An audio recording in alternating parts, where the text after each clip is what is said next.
Hey y'all, I'm coming to you today as not the lawyer in the suit, but as Blake's mom of a child with a disability.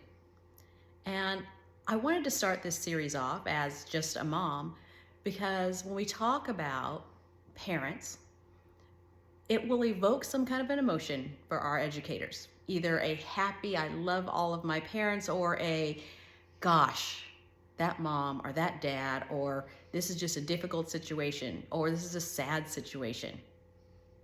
I want to talk to you as the parent of a child with a disability. And I'm going to start with a story. When Blake was 3 years old, he was diagnosed with autism from a medical doctor.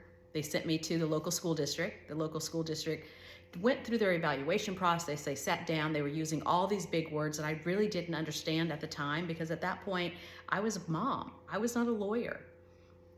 And when we got through the process, they said, well, ma'am, we're not going to give him speech therapy, even though he can't speak anymore. And we're not going to give him occupational therapy because, kids with autism, he's never going to benefit from it. So there's really no point. My response to that was, I got to figure out how to help my kid. I need to learn about special education. And through that process, I first became a parent's advocate and then went on to law school to become an attorney representing public schools throughout the state and in many other states. My journey was different than a lot of other parents' journeys. My son is now doing really well because of remarkable educators like you who are out there fighting every day in the trenches. But let me tell you, that wasn't my first experience. My first experience with special education was someone telling me what my kid couldn't do, was never going to be able to do, not what he could do.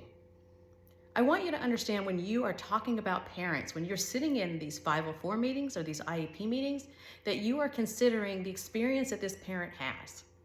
Parents are coming to you and they are asking for your help, and their responses may not be ideal. You may get parents who are going to be mad at you, who are going to be angry, who are going to be crying, who are going to be going through whatever it is they're going through. What I'm asking you to realize is that behind whatever behavior you're seeing, whether you think it's positive or negative, is a parent who loves and is trying to do what's best for their kid. When we get into the next series, we're going to talk about some of the ways that we can address some behaviors that are inappropriate, quite frankly, that are coming from parents. We're going to also touch on some advocate and attorneys' behaviors, and we're going to talk about how do we do what's right for the kid when there are difficult situations going on and how do we address it. I will see you next time. Take care. Bye-bye.